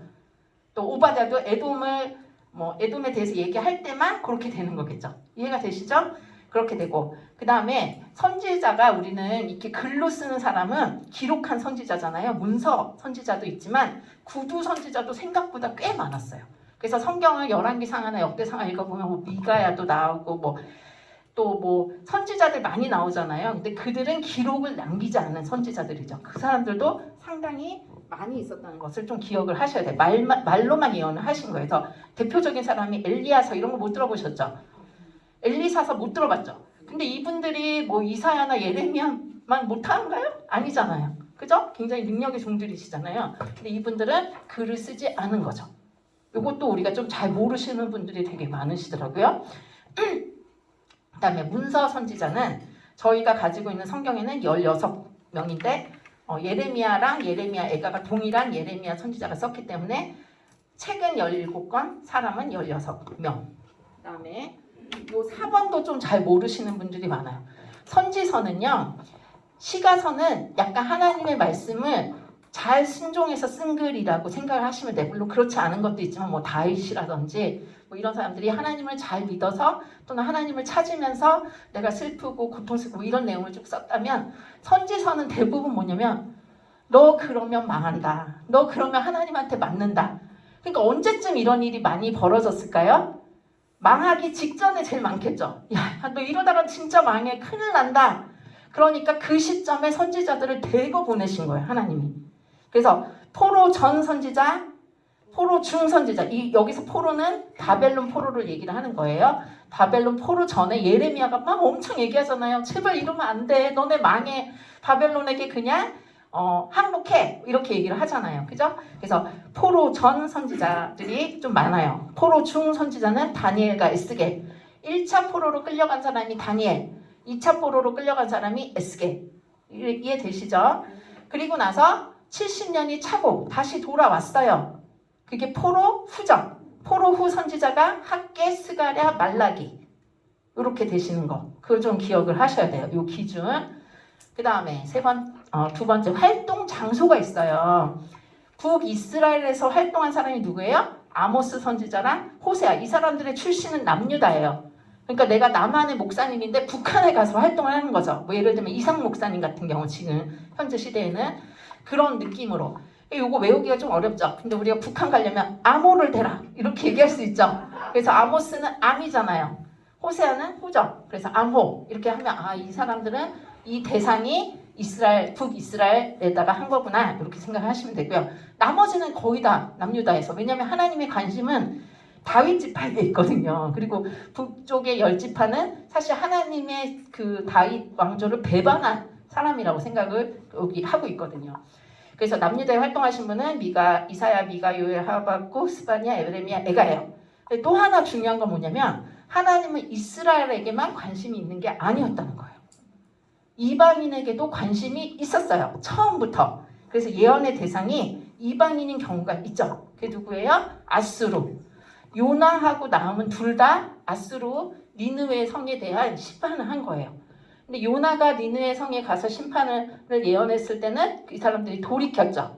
근데 그로부터 100년이 지난 후 다시 나훔을 보내서 이번에는 너네는 심판당한다. 끝. 그래서요. 저번에도 말씀드렸나? 아수르는요. 니느웨는 정말 이런 나라가 있었어? 라고 할 정도로 완전 초토화된 거예요. 그래서 고고학적으로 연구를 해서 땅 밑에 깊이 숨겨져 있는 니느웨를 보면서 진짜 말씀 그대로 나훔이 얘기했던 그대로 아수르가 없는 것 같이 그렇게 멸망했다라는 그런 기록을 남기고 있어요. 그 다음에 에돔은 누구죠? 에돔 하면 나오셔야 돼요, 여러분. 에돔이 누구예요? 네? 누구의 형이에요? 그러니까 야곱의 형 에서를 에돔 족속이라고 하죠. 에돔을 대상으로 오바댜 선지자를 보낸 거예요. 그 예언서, 선지서를 우리가 하면 예언서니까는 미래에 일어날 일을 얘기하는 것 같잖아요. 근데 사실은요, 예언서는 이거 꼭 기억하셔야 돼요. 장차 일어날 일, 미래를 선포하는 건 맞아요. 그런데 미래만을 위한 게 아니라 너네 이 미래가 어떻게 해서부터 온 거지? 어제가 있으니까 오늘이 있고 오늘이 있으니까 내일이 있는 거잖아요. 그러니까 과거에 이미 지은 죄에 대해서 오늘 현재 하나님의 뜻을 알고 어떻게 하라고? 돌이키라고. 하나님께서 예레미야를 보내면서 야, 너 이런 식으로 하면 망한다 할 때는 망하게 하고 싶어서 보내는 게 아니라 망하게 하지 않고 싶어서 보낸 거잖아요. 그러니까 선지자들이 이렇게 많이 되고 나오는 거예요. 포로 전에. 이해가 되시죠? 그래서 이렇게 된 얘기가 나오고 우상을 버리고 하나님께로 돌이키라는 것이 선지서 전체의 주제라고 할 수가 있어요. 그래서 북이스라엘과 남유다 왕국이 멸망 직전에 많은 선지자가 하나님으로부터 보내지고 선지서가 기록이 되는 거죠. 그 다음에 시가서는 자 시편은 누가 썼나요? 시편은 다윗이 좀 한 90% 50% 이상 다윗이 썼다고 90%? 좀 많이 썼죠. 그래서 주로 사울에게 도망 다니면서 썼고요. 정작 왕이 되어서는 조금 몇 개 안 썼어요. 왕이 되어서 썼을 때 밧세바를 범하고 나단 선지자한테 책망 받았을 때 시편 51편 같은 경우 그러니까 사람은 고난을 받을 때 하나님께 진정한 시가 나오는 거죠. 욥기는 고난 중에 체험으로 만난 하나님. 잠언전도 아가서는요. 다 누가 썼죠? 솔로몬이 썼어요. 그래서 솔로몬이 20대나 뭐 이렇게 청년기에는 뜨거운 사랑을 했겠죠. 그래서 아가서를 기록을 했고 그 다음에 이제 중년에 살다 보니까 삶의 지혜가 생기죠. 그게 잠언이고요. 이제 노년이 되니까 다 헛되다. 하나님만 잘 믿자. 이게 바로 전도서가 되겠죠. 이게 체험적인 성경이라고 할 수가 있습니다. 그래서 여러분 제가 이 그림을 그려야 되는데 갑자기 그리기가 너무 싫어졌어요. 그래서 제가 여기 있는 것만 한번 설명을 해드릴게요. 역사서 아니에요. 첫 페이지 아직 안 끝났습니다. 자 시가서 위에 있죠. 위에 몇 칸이 있어요? 3칸이 있고 역사서가 있어요. 자 처음에 하나님이 태초에 천지를 창조하시나 거기다 뭘 써야 될까요? 첫 번째 네모칸에다가 창세기. 그리고 나서 요셉을 통하여서 이스라엘에 갔다가 거기서부터 다시 탈출을 하죠. 그게 출애굽기. 출애굽기를 와서 어디로 도착을 하죠? 처음에 여러분 우리 사역자반 졸업하신 분들이시죠? 자 출애굽 하신 다음에 처음으로 간 곳이 어디예요? 처음으로 도착한 곳 도착지 시내산. 시내산에서 무엇을 받죠? 나는 너의 하나님이 되고 너는 나의 백성이 된다. 그러니까 하나님의 주권을 받아들여야 되니까 헌법이 제정이 되어야 되죠. 그게 레위기예요. 그래서 출애굽기 밑에다가 레위기라고 쓰세요. 그 레위기를 받고 나서 어디로 가야 되죠? 가나안으로 가야 되는데 가나안 가기 전에 가데스 바네아에서 하나님을 배반하죠. 그래서 민수기 광야 생활을 하죠. 민 쓰세요. 그리고 나서 그 모압 평지로 왔어요. 거기서 모세가 죽기 전에 신신당부 그게 뭐예요? 신명기. 그 민수기 아래다 신이라고 쓰세요. 여기까지 다 따라오셨나요? 그리고 나서 민수기에서 이제 모압 광야 평지에 와서 이제 드디어 그 가나안 땅으로 넘어가죠. 그래서 첫 번째 한 게 뭐예요? 정복. 여호수아. 수라고 쓰세요. 수. 그 여호수아가 죽고 나서 어떤 시대가 돌입하죠? 사사기. 삿이라고 쓰세요. 어둡고 영적으로 혼란한 시기에도 하나님이 여전히 일하세요. 이방 여인을 통해서 누구? 룻. 그래서 사사기 밑에다 룻이라고 쓰세요. 되셨나요? 그리고 나서 룻을 통하여서 누가 나와요? 다윗이 나오잖아요. 다윗이 나오기 전에 지금 우리가 공부하고 있는 사무엘상. 그래서 삼상이라고 쓰시고 그 옆에 삼하라고 쓰세요. 그리고 그 밑에 삼상과 삼하는요. 다윗 이야기가 대부분에 있어요. 다윗 이야기. 그리고 그 옆에 다윗이 죽고 나서 솔로몬 다음에 르호보암 이렇게 쭉쭉쭉쭉 얘기 나오는 게 왕상왕하죠. 그렇게 해서 바벨론 포로로 끌려가요. 왕상왕하에서 바벨론 포로로 끌려가요. 이해가 되세요? 끌려가고 난 다음에 다시 이 사람들이 3차에 포로 귀환을 하게 되는 거죠. 그 포로 귀환을 하면서 다시 우리가 왜 이렇게 망했지? 어떻게 해야지 다시 하나님의 영광을 돌아올 수 있지? 하고 기록된 게 역대상 역대하예요. 그래서 열왕기상 열왕기하 밑에다가 대상 대하라고 쓰세요. 이해되시나요? 되시나요? 그 밑에다 또 쓰세요. 대상과 대하는요. 남북의 이야기가 아니라 남쪽 유다 왕들에 대한 이야기만 쓰여져 있어요. 그리고 나서 그 옆에 약간 빈 공간이 있죠. 거기에 화살표를 쓰시고 바벨론 포로 70년이에요. 쓰여진 거는 훨씬 뒤에 쓰여졌지만 그 쓰여진 내용이 그 바벨론 포로 전이라서 대상 대하가 있는 거고요. 쓰여졌어요. 그래서 왕상왕하랑 이렇게 중복되는 내용이 많이 있어요. 그 사이에 무슨 일이 일어나냐면 1차 포로 귀환을 해서 성전이 지어졌죠. 그걸 누가 기록을 했느냐? 에스라가 기록을 했어요. 그래서 스라고 쓰세요. 스. 어딘지 잘 모르시겠죠? 여기서부터. 스 S 밑에 조그만한 네모가 있죠. 거기에 에스더. 에스라가 성전이 건축된 다음에 에스더가 페르시아에서 이제 왕비로 이렇게 사건이 일어나고요. 그 다음에 다시 3차 기한에 느헤미야가 돌아와요. 네, 여기까지. 다 쓰셨나요? 뭐 뒤에 답안지 다 있으니까 그 아래 보시면 암호 쓰세요. 대상 대하 밑에 암호 보이세요? 자, 거기 옆에다가는 또 이렇게 표시를 하고 북이스라엘을 대상으로 쓴 선지자가 아모스랑 호세아다 이렇게 쓰시고 그 아래 몇 개 남유다를 대상으로 쓴 게 이사야, 미가, 요엘, 하박국, 스바냐, 예레미야, 에가죠. 그리고 그 사이에 바벨론 포로 밑에 쓰여져 있는 게 다니엘, 에스겔. 그리고 그 밑에 요니라고 쓰시고 요는 아수르를 향해서 니느웨를 향해서 쓴 거고요. 그 다음에 옵은 에돔, 나는 나훔, 아수르를 위해서 쓴 거죠. 그리고 포로기 이후에 학개스가랴, 말라기. 이해되세요? 여기까지? 뭐 안 되셔도 뒷페이지를 보시고 뒷페이지를 자세히 읽어보시면 제가 정말 자세히 기록을 많이 해놨어요. 그래서 요 그림에 큰 그림을 보시면 이거는 동반자를 위한 건 아니고요. 양립자 리더를 위한 거예요. 그래서 여러분이 요런 정도의 느낌을 갖고 계시면 뭐 아니 근데 왜 열왕기상하랑 대상이랑 다 똑같은 내용이에요? 할 때 요런 정도의 느낌을 설명해 주시라고 얘기를 하고 여러분도 성경을 읽으실 때 이렇게 큰 그림을 가지고 보시면 훨씬 성경에 대한 이해가 있고 읽고 싶은 마음이 생겨요. 저 같은 경우는 요나랑 나훔의 차이가 뭘까? 요거 읽고 싶거든요. 그래서 그 성경 읽기를 할 때도 성경에는 요나, 나훔, 미가지만 요나 다음에 나훔을 읽으면 그 차이의 선명함을 알 수가 있어요. 그래서 우리 매일 성경이 지난번에 요나하고 나훔을 읽었었던 것 같은데 아닌가? 어디서 읽었더라? 하여튼 그렇게 읽을 때 좋은 점이 많이 있고 학개스가랴 말라기를 한 묶음으로 읽을 때 학개를 그 앞에 있는 성경이랑 읽으면 헷갈려요. 이게 왜 갑자기 또 이런 얘기지? 이미 이만큼의 시간이 지난 거라는 거죠. 이해가 되시죠? 죄송해요. 제가 여기다 막 써야 되는데 이 네모를 쓰려고 하니까 조금 시간이 일단 또 없어서 제가 마음에 살짝 부담이 돼서 그냥 안 쓰고 말았습니다. 그 다음에 이제 신약 한번 볼게요. 자, 신약도요. 역사서랑 서신서랑 예언서 이렇게로 나눌 수가 있어요. 그럼 여기서도 시간의 흐름으로 가는 건 어딜까요? 역사서죠. 역사서는 복음서와 사도행전 딱 그 두 부분만 있는 거예요. 이건 제가 좀 쓸까요? 자, 마태, 마가, 누가, 요한 요거를 공간복음이라고 하죠. 요 세 개만 같은 관점에서 좀 바라봤다면 얘는 요게 엄청 중요한 거예요. 해설서라고 할 수가 있어요. 요한복음은.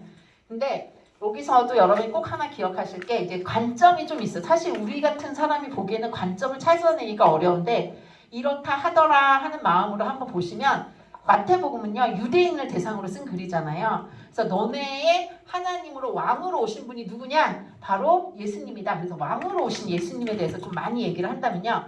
마가복음은요. 인자가 온 것은 섬김을 받으려 함이 아니라 섬기러 왔다. 종으로서의 모습을 좀 많이 나타내요. 이 마가복음에는. 그리고 누가복음에서 제일 많이 나오는 말은 뭐냐? 인자라는 말이 많이 나오거든요. 예수님은 인간의 대표야, 인자야 이렇게 얘기해서 사람 인자를 제가 썼고요. 요한복음은 예수님은 십자가에서 죽으셨지만 하나님의 아들이야. 그래서 하나님 이거 쥐는 가시예요. 하나님의 아들이라는 그런 느낌으로 쓴 거예요. 그리고 나서 이제 사도행전이 나오는데 이 사도행전의 뼈대가 제일 중요하죠. 그래서 사도행전에는 크게 이제 이렇게 세 개가 나오는데 처음에는요 교회의 시작이 나와요. 교회가 어떻게 시작하지, 탄생하지 이런 얘기가 쭉 나와요. 그래서 사도행전에는 초반에는 베드로에 대한 이야기가 굉장히 많이 나와요. 그래서 예수님이 그 승천하실 때 마지막으로 그 사도행전 1장 8절이 어떻게 시작이 되죠?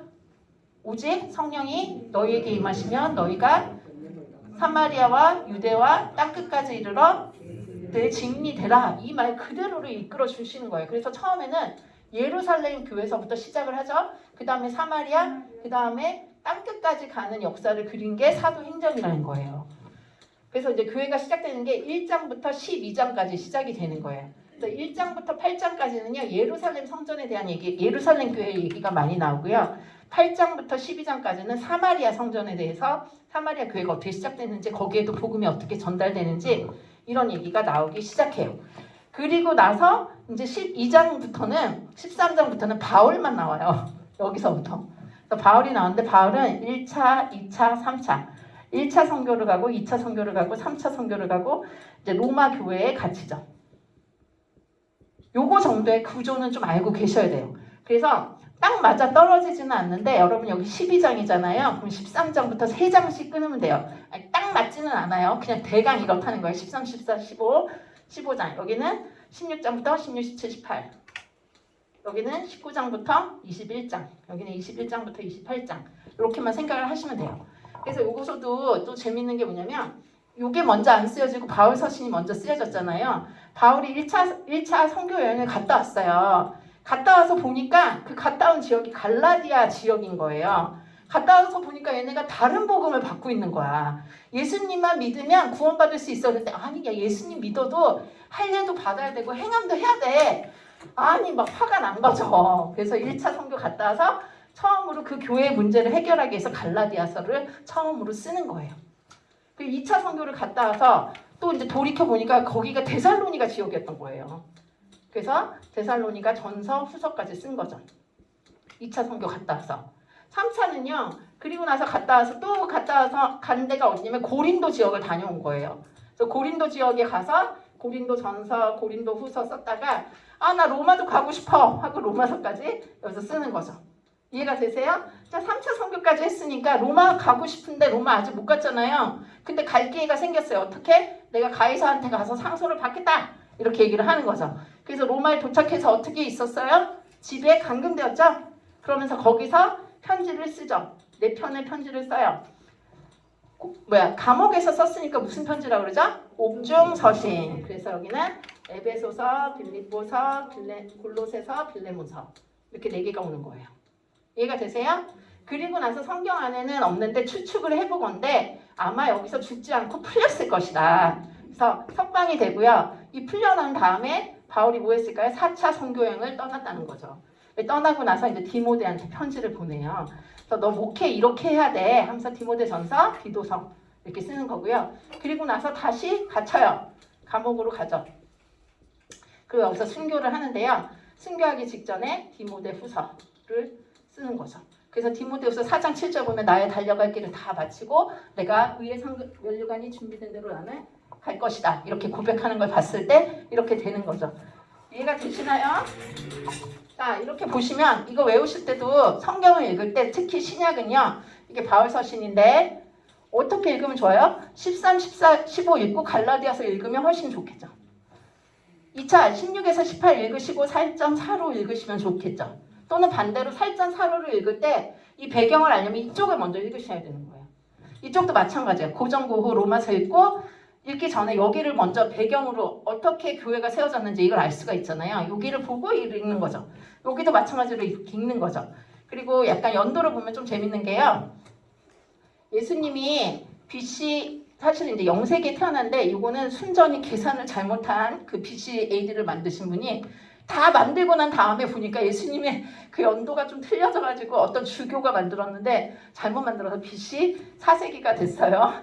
근데 어쨌든지 간에 예수님이 몇 살까지 사셨죠? 33살. 그러니까 AD 몇 년이겠어요 여기가? 여기 4부터 시작하니까 30이겠죠. 33년이니까 여기서부터 하고 이해되죠? 그렇게 33년을 살았잖아요. 예수님이. 근데 사도 바울도요. 33년을 사역을 했어요.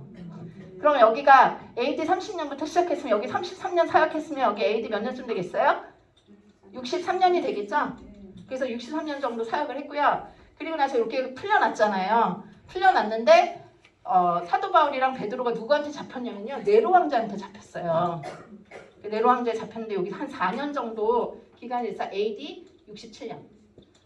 그리고 바로 죽어요. AD 67년. 이렇게 기억을 하시면 될 것 같습니다. 이해되시죠? 자, 이게 바울이 다 쓴 거예요. 바울 서신의 특징은 뭐예요? 그 교회 이름을 성경 이름으로 한 거예요. 바울이 쓴 거는 맞고 바울이 갈라디아의 교회에다 보낸 걸 갈라디아서, 데살로니가 교회에 보낸 게 데살로니가 전서, 고린도 교회에 보낸 게 고린도 전서, 에베소서에 보낸 게 에베소, 빌립보, 골로새, 빌레몬. 이게 그 받는 사람들의 이름을 쓴 게 이 성경 이름인 거예요. 이해되시죠? 디모데에게 보낸 편지가 바울이 디모데에게 보낸 편지. 바울이 디도에게 보낸 편지. 이게 바울 서신의 특징이에요. 그래서 바울 서신은 13권. 그 다음에 이 바울 서신 말고도 성경에 또 다른 서신들이 많이 있죠. 그거를 공동 서신, 일반 서신 다 안 배우셨어요? 배우셨죠? 네. 사도 서신, 뭐 일반 서신, 뭐 이런 여러 가지로 이제 얘기를 하는데요. 자, 여기 보시면 이것도 되게 놀라운 게 뭐냐면 갈라디아서가 주로 무슨 내용이에요? 오직 믿음으로 이렇게 얘기를 하잖아요. 그런데 공동 서신에서 이 같은 시기에 쓰여졌는데요. 여기 누가 썼냐면 야고보서가 썼어요. 야고보서는 뭐냐면 너의 믿음을 행함으로 보여라. 그러니까 성경이 굉장히 놀랍죠. 이 사람들 약속해서 야 너는 믿음에 대해서 강조해서 써. 나는 행함에 대해서 쓸게. 그러지 않았다는 거예요. 야고보서는 야고보서의 처지에서 그 얘기를 한 거고 바울은 바울대로 썼는데 성경에서는 이게 두 개가 들어간다는 거죠. 이해되죠?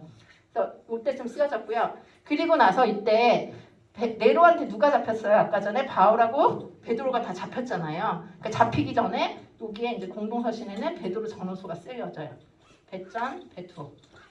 그래서 베드로 전서를 베드로 성경을 뭐라 그러죠? 그 베드로 성경에 별명이 뭐 있냐면 고난. 그 신약의 욥기서다라고 얘기를 해요. 왜 우리에게 이렇게 고난이 있나요? 예수님을 잘 믿는데. 근데 내가 이 불같은 시험을 잘 이겨야 돼. 이런 내용들이 쓰여져 있는 게 베드로 전후서죠. 이해가 되시죠? 그리고 여기 이제 디모데 전후서 있을 때 여기는 히브리서, 유다서가 쓰여지면서 믿음을 더 공고하게 하는 거죠. 왜냐하면 베드로도 잡히고 사울도 잡혔으니 바울도 잡혔으니까 나 그냥 유대인으로 살까 왜 기독교인으로 바꿔가지고 다시 기독교에서 유대교로 갈래? 그랬을 때 히브리서에서 야 유대교로 간다니 말도 안 돼. 유대교의 그 레위기에 나와 있는 그 모든 제사와 유월절과 어린 양이 누구야? 예수님이 성취하셨잖아. 근데 네가 가긴 어딜 가니? 가면 안 돼. 하고 쓴 게 히브리서인 거죠. 이해가 되시죠? 그리고 나서 요 후에 제일 끝까지 살았던 사람이 누구예요? 요한 1, 2, 3, 4 그리고 예언서, 계시록까지 쓰는 거죠. 왜 요한은 이렇게 끝에 썼을까요? 담임 목사님들이 말씀하시죠. 어머니 마리아가 죽을 때까지 돌보느라고 사역을 못했어요. 얼마나 하고 싶었겠어요. 그러나 끝까지 견디면서 사랑으로. 그래서 1, 2, 3, 4가 사랑에 관한 얘기가 나오고 요한에게 아주 커다란 오직 딱 한 권의 계시록, 신약에서의 계시록을 요한에게 맡기죠. 그래서 반모섬에 가서 쓴 게 이 계시록이라는 거예요. 이해가 되시죠? 자, 그래서 요거를 한번 여러분들이 쭉 읽어보시면 한번 요런 정도는 기억을 하시면서 뭐 이거 완전히 외우실 필요는 없지만 요런 느낌으로 성격이 굉장히 생각보다 체계적으로 잘 이렇게 전달이 되어 있고 갑자기 왜 데살로니가 나와서 뭐 이게 나오나 사실은 거기에 요러요러한 의미가 있다라는 것을 좀 생각을 해보시면 좋을 것 같습니다. 그리고 제가 뭐 다 써놨잖아요. 써놨으니까 다 모르실까봐 걱정하지 마시고 뒤에 있는 거 다 보시고 특별히 구약은 제가 써놓은 거 그거 한번 쭉 읽어보시면 그 작은 글씨도 하나하나 세밀하게 참 한번 읽어보세요. 읽어보시고 혼자 이거를 쓸 수 있을 정도가 되면 여러분은 성경에 거의 뭐 달인 수준까지 갈 수 있을 정도로 상세하게 써놨고 큰 그림 이렇게 아시는 분이 거의 없으세요. 저희 이제 청년부에서 애들한테 이걸 많이 했었는데 우리 아이들도 점차 이제 외우겠어요. 제가 매번마다 이걸 하니까. 그래서 이제 많은 애들이 좀 이 부분에 대해서는 조금 많이 알고 지금 생활을 하고 있는 것 같아요. 그래서 오늘 생각지도 않게도 제가 이걸 할까 말까 고민을 하다가 그래도 한번 하는 게 좋을 것 같아서 사역자반에서 다 배우셨을 것 같아가지고 네? 그쵸, 잊어버리죠. 그러니까 이게 정기적으로 이렇게 하셔야 돼요. 근데 어쨌거나 오늘 이렇게 성경에 대해서 했고 여러분이 성경을 할 때 특별히 성경이 근간이 되기 때문에 그 동반자는 무엇을 궁금해하고 무엇에 대한 의심이 있을까를 생각해 보시고 그 부분에 대해서 어떻게 좀 더 쉽게 생각해 줄까 내적인 증거, 외적인 증거까지 다 포함해서 여러 가지 예화를 좀 생각해 보시고 사실 오늘 이 내용이 되게 좋아요. 여기 있는 그 교재에 있는 내용을 성경 구절을 그냥 읽어만 가셔도 동반자들은 이해가 될 수 있어요. 제가 이렇게 하는 건 여러분이 리더기 때문에 좀 더 이런 상식적이고 이런 내용들을 알 때 좀 더 풍성하게 나도 모르게 나오는 얘기들이 있거든요. 그걸 위해서 한 거니까 그렇게 생각을 하시면 좋겠습니다. 자, 오늘 여기까지 하고요. 다음 주에는 기도잖아요. 여러분 기도를 좀 많이 하시나요? 자, 숙제를 내드리겠습니다. 기도 자기가 만약에 예를 들어서 나는 하루에 10분 이상 한다. 그럼 거기다 10분 더 더해가지고 20분 하는 게 숙제예요. 나는 원래 하루에 30분씩 한다. 나는 한 번도 기도를 잘 하지 않는다. 식사 기도 외에는 뭐 굳이 하지 않는다 하면 10분부터 시작하세요. 근데 이 10분은요, 느낌의 10분이 아니고요. 알람으로 맞춰 놓으시는 거예요. 10분 알람 맞춰 놓으시고 기도하시는 거예요. 아시겠죠? 원래 나는 10분 이상 했다 그러면은 거기다 10분만 더 해가지고 기도하시고요. 또 하나는 나의 기도 제목이 뭔가를 한번 생각해 보세요. 나의 기도 제목. 여러분 새벽 기도나 뭐 이런 기도 하실 때 내 기도 제목이 뭔가를 구하는 것만 있다면, 구하는 게 나쁘다는 게 아니라 구하는데 무엇을 구하는지를 한번 자기 기도를 기도하시면서 면밀히 한번 관찰해 보시면 좋겠어요. 나는 무엇을 놓고 기도하지? 그게 세상의 기도랑 뭐가 틀리지? 제가 예전에 또 이런 비밀을 하나 얘기해야 되나? 봉은사에 놀러 간 적이 있어요. 봉은사 아시죠?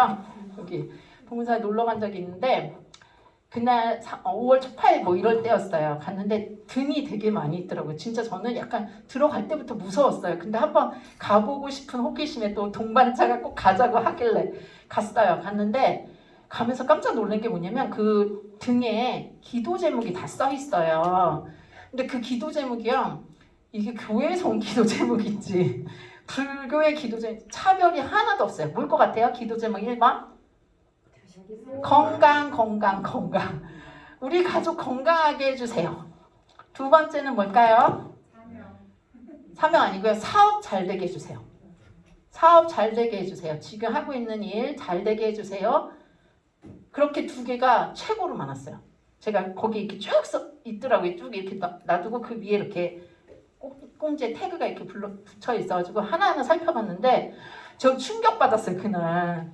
여기 어디서 이게 내가 이거를 찍어서 올리면 이게 교회에서 기도 제목을 올린 건지 이게 불교가 나쁘다는 건 아닌데 뭐지? 이런 생각이 들어서 그때부터 제 기도 제목에 대해서 조금 더 생각을 해보게 됐어요. 기도 자체에다가 힘을 주지 마시고 내가 무엇을 위해 기도하고 왜 기도하지? 이런 것들을 우리 처음 초신자부터 그렇게 얘기를 좀 해주셨으면 좋겠어요. 그렇다고 나의 개인적이고 사적인 어떤 바람을 기도하는 게 나쁘다는 건 절대 아니에요. 거기에 있는데 플러스 한 개는 더 해줘야 된다. 그 정도까지는 해야 된다 생각해요. 이번 주 숙제 뭐라고요? 기도 안 하시는 분은 10분부터 시작하시라는 거. 근데 10분을 했는데 내가 너무 잘 됐어. 알람이 울리는 근데 처음 기도하시는 분은 이상하다. 울릴 때가 됐는데 왜 아직도 안 울려?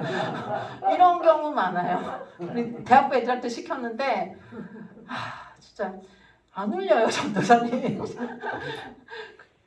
세계 평화까지 기도했는데 그랬다. 뭐 이런 얘기까지 하고 있어요. 어쨌거나 그 숙제, 그 다음에 내 기도가 어떤지 한번 스스로 관찰해보세요. 뭐 이제부터 새롭게 기도하려 이렇게 하지 마시고 원래 하던 대로 하시는데 내가 어떻게 무엇을 놓고 기도를 하는지 그거를 한번 관찰해갖고 오시면 되겠습니다.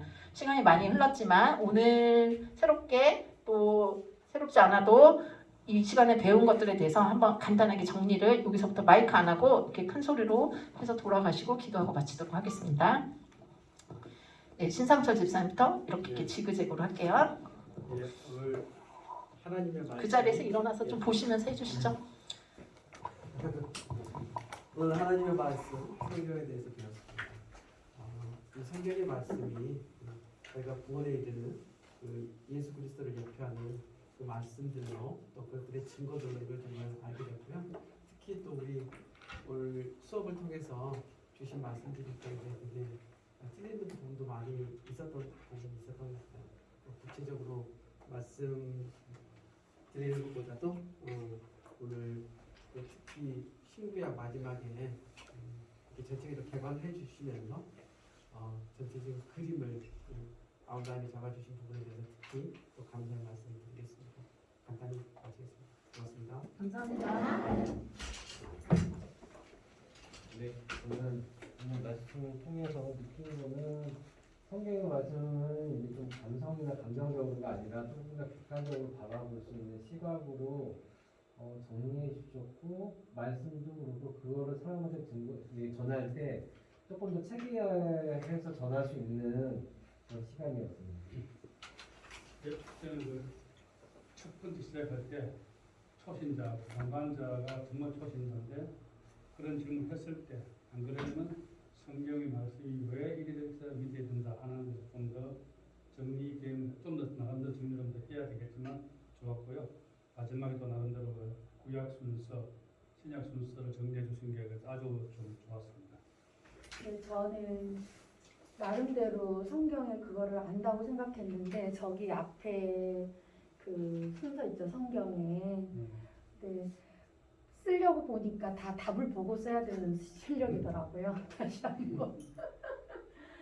한번 더 깊숙이 연구하면서 더 많이 해야 되겠다는 생각했어요.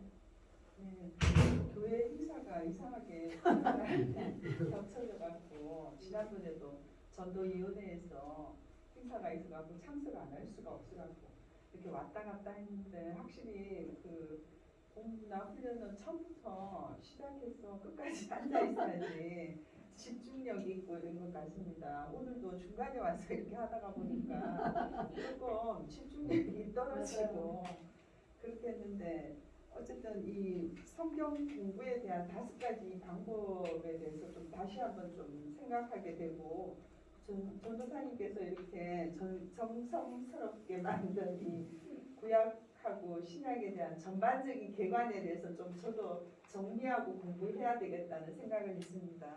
네, 감사합니다. 감사합니다. 저는 그 제자훈련하고 사역자반하면서 이미 이런 걸 다 했는데도 까마득히 생각이 안 나는 거 보고 분명히 목사님이 이걸 끝나면 잊어먹는다고 집에서 내 걸로 만들어라 했는데 가만히 돌이켜보니까 제 걸로 안 만드는 거에 대한 반성했고요. 처음에 복음의 신자라고 합니다. 저는 그게 굉장히 와닿았어요. 밥을 먹을 수 있어요. 내 혼자 스스로. 그 제가 밥을 먹을 수 혼자 실질적으로 먹는데 이 말씀 가운데서는 아니구나. 그걸 제가 이 찔림을 받았습니다. 감사합니다. 저도 이 성경 그 구약하고 신약의 순서를 너무나 체계적으로 잘 가르쳐 주셔서 너무나 감사합니다. 고맙습니다. 감사합니다. 저는 오늘 그 수학할 때 성경